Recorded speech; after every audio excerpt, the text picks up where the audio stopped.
എൻ്റെ സിനിമാ ജീവിതത്തിൽ വളരെ കാരണം ആൾക്കാരുടെ മുന്നിൽ വെച്ച് അവർ നടി കേട്ടോണ്ട് നിങ്ങളുടെ ഫോണിലുള്ള എൻ്റെ നമ്പർ അങ്ങ് എറേസ് ചെയ്തതാണ് കേട്ടോ.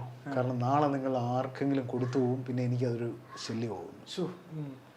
അഹങ്കാരം തലക്കി അതാണ് ഞാൻ എൻ്റെ നമ്പർ അങ്ങ് ഡിലീറ്റ് ചെയ്ത് കളയണത്. കലാഭവൻ അങ്ങനെയല്ല, ആരെയും കളിയാക്കുകയോ അങ്ങനെ ആരെങ്കിലും കളിയാക്കുന്ന കണ്ടാൽ അദ്ദേഹം കയറി ഇടപെടും. അദ്ദേഹത്തിൻ്റെ തനി നാടൻ സ്വഭാവം പുറത്തെടുക്കുകയും ചെയ്യും.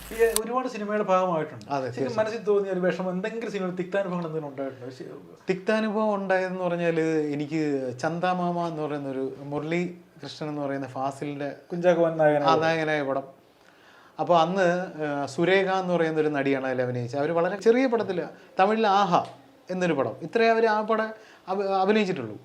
അപ്പോൾ അവർക്ക് എനിക്ക് അല്പം ഹിന്ദിയൊക്കെ അറിയാമെന്നുള്ളതുകൊണ്ട് ഞാനാണ് അവർക്ക് ഈ ഡയലോഗ്സ് മലയാളം കൃത്യമായിട്ട് ഇംഗ്ലീഷിൽ എഴുതി അവർക്ക് ഞാൻ പറഞ്ഞു കൊടുക്കുകയും അവരത് പറയും. അപ്പോൾ ആ സമയം എന്ന് പറയുന്നത് ഒരു കാലഘട്ടമായിരുന്നു. അപ്പോൾ ഏഷ്യാനെറ്റിൽ നിന്ന് അവരുടെ ഒരു ഇൻ്റർവ്യൂ എടുക്കാനായിട്ട്, ഇൻ്റർവ്യൂ അല്ല, എല്ലാ മലയാളികൾക്കും എൻ്റെ ഹൃദയം നിറഞ്ഞ ഓണാശംസകൾ, ഇത്രയും അവരെ ഞാൻ പഠിപ്പിക്കണം. അപ്പം ഞാൻ മാറി നിന്ന് ഇത് പഠിപ്പിച്ചുകൊണ്ടിരിക്കുമ്പോൾ പിന്നെ ഹരിശ്രീ അശോകൻ അദ്ദേഹത്തിന് ഇതെന്തോ ഒരു പ്രത്യേക ഇത് അദ്ദേഹം വളരെ മോശമായിട്ട് എൻ്റെ അടുത്ത് സംസാരിച്ചു. എന്താടെ അവളത്ത് ഭയങ്കര മറ്റേ അത്രയൊന്നും അങ്ങനെ ഒന്നും നിൽക്കേണ്ട കാര്യമില്ല എന്നൊക്കെ പറഞ്ഞിട്ട് ഒരു പ്രത്യേക രീതിയിൽ എനിക്കത് എൻ്റെ സിനിമാ ജീവിതത്തിൽ വളരെ കാരണം ആൾക്കാരുടെ മുന്നിൽ വെച്ച് അവർ നടി കേട്ടോണ്ട് അവർ സാധാരണ അന്യഭാഷാ നടന്മാരും ടെക്നീഷ്യന്മാരും ഒക്കെ നമ്മൾ കണ്ടുപഠിക്കേണ്ടതാണ്. അവർ സർ എന്നേ അഭിസംബോധന ചെയ്യുള്ളൂ. ഇനി ഏറ്റവും ലാസ്റ്റുള്ള അസിസ്റ്റൻ്റാണെങ്കിൽ പോലും അവർ സർ എന്നേ വിളിക്കുകയുള്ളൂ. തമിഴ്നാട്ടിൽ നമ്മൾ ചെന്ന് നോക്കിയാണ്. ഞാൻ ഈ അടുത്ത കാലത്ത് ഒരു കാര്യമായിട്ട് അവിടെ ചെന്നപ്പോൾ ഇന്ത്യയിലെ ഏറ്റവും വലിയ നടന്മാരിലുള്ള ഒരാളായ നാസർ സാർ, അദ്ദേഹം ഇങ്ങനെ തിരിഞ്ഞിരിക്കുകയായിരുന്നു. അദ്ദേഹം ബാക്കിൽ വന്ന് എൻ്റെ അടുത്ത് വന്ന് ഷോൾഡറിൽ തട്ടി ഞാൻ ഇങ്ങനെ നോക്കിയപ്പോൾ എൻ്റെ അടുത്ത് സാക്ഷാൽ നാസർ. ഞാൻ ഉടനെ അപ്പം ഉட்காருங்க സാർ ഇങ്ങനെ ഇരിക്കും സാർ നിങ്ങൾ ഡയറക്ടർ ഇരിക്കും സാർ എന്ന് പറഞ്ഞിട്ട് അദ്ദേഹം എന്നെ ഇരുത്തുകയാണ്. അപ്പോൾ ഞാൻ ആലോചിക്കുകയാണ്, ഇവിടെ ഒരു സീനിൽ അഭിനയിച്ച ഒരു നടൻ 2 ദിവസം കഴിയുമ്പോൾ കഷത്ത് കട്ടൊക്കെ എടുത്ത് നമ്മൾ ആ പരിചയം വെച്ച് ചോദിക്കും, മോനെ ഇങ്ങനെ കോളേജിൽ ഒരു ഫങ്ഷനുണ്ട്, അവിടെ ഒന്ന് വരാമോ?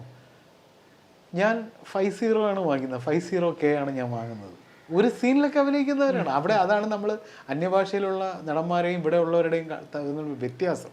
നമ്മൾ പെട്ടെന്ന് സെലിബ്രിറ്റി സ്റ്റാറ്റസ് അങ്ങ് ഭയങ്കരമായിട്ട് എടുത്ത് അങ്ങ് മലയാള ഭാഷ ഇപ്പോഴത്തെ ഭാഷ ഇപ്പം ഞാൻ അറുമാദിക്കും അല്ലേ? അങ്ങനെ തോന്നിയിട്ടില്ലേ?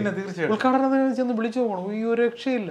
ഈ അടുത്ത കാലത്ത് ബിഗ് ബോസിൽ അഭിനയിച്ച ആൾക്ക് ഞാനൊരു ഫംഗ്ഷൻ, അത് പാവപ്പെട്ട 3 പെൺകുട്ടികളുടെ കല്യാണം, അതിന് ഗസ്റ്റായിട്ട് വരാൻ പറ്റുമെന്ന് പുള്ളി പറഞ്ഞു ഓക്കെ.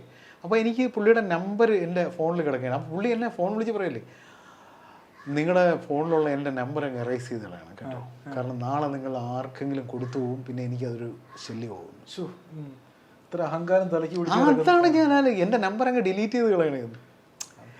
അതാണ് ഈ നമ്മൾ കണ്ട് മനസ്സിലാക്കേണ്ട. ഞാനൊക്കെ പഠിക്കുന്നത് ഇത് തന്നെയാണ്. അപ്പൊ ശരിക്കും ആ സെറ്റ് ഉരുകിപ്പോയി അല്ലേ? എന്ത് ചെയ്യണം തീർച്ചയായിട്ടും. പുള്ളി എൻ്റെ അടുത്തിരുന്ന പറയണേ. പിന്നെ ചാക്കോച്ചനൊന്നും കേട്ടില്ല.